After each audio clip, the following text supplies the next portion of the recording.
वागर्थाविव संवृत्तो वागर्थप्रतिपत्तये जगतापितरौ वन्दे पार्वती परमेश्वरौ। शब्द और अर्थ की भांति मिले हुए जगत के माता पिता भगवान शंकर और पार्वती के चरणों में प्रणाम करता हूँ।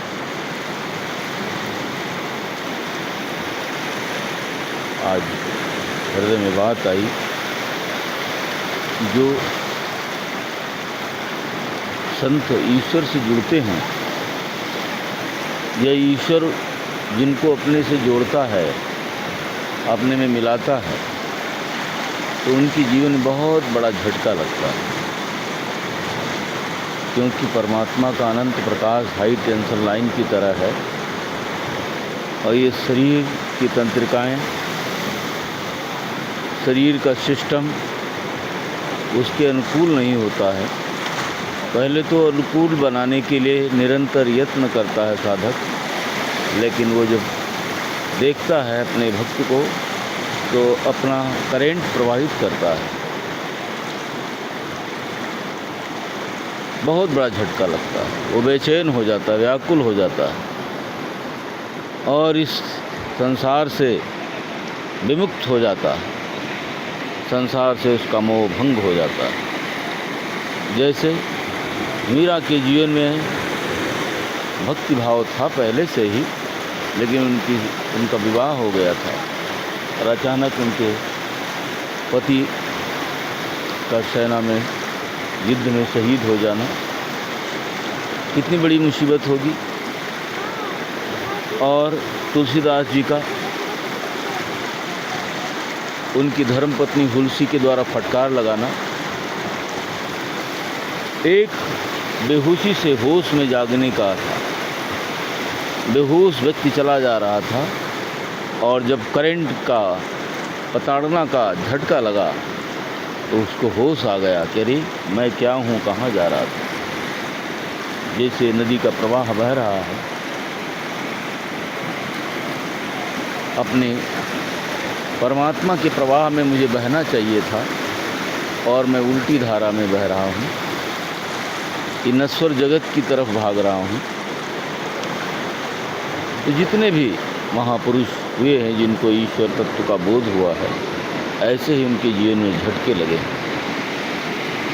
परावर्तन आता है, ऐसी परिस्थितियाँ उत्पन्न कर देते हैं, करो या मरो, या तो ईश्वर के पास जाओ या तो इस संसार को छोड़ दो।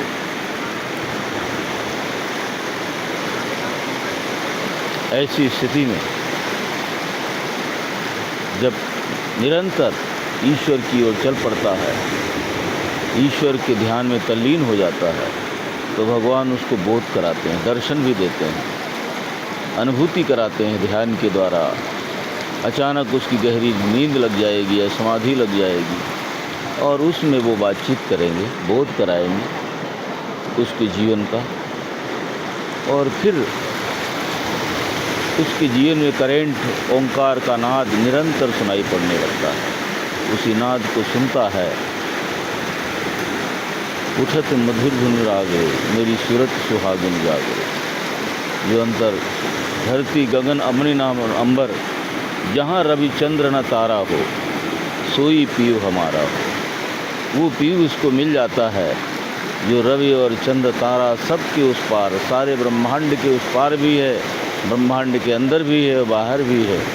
उस पीयू से जुड़कर साधक परमानंद में निरंतर लगा रहता है और शरीर रहते हुए भी वो मुक्त हो जाता है, विदेह हो जाता है।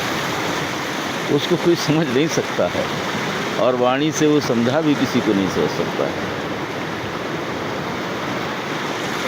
ओम नमः शिवाय, ओम नमः शिवाय, ओम तत्पुरुषाय विद्महे महादेवाय धीमहि तन्नो रुद्रः प्रचोदयात्। आज हम गंगा के दर्शन को आए, आज मन में था ये संदेश आपको सुनाएं।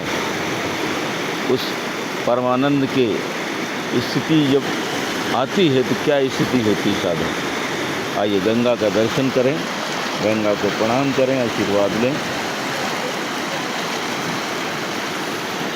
जय मां गंगे। ओम नमो नारायण।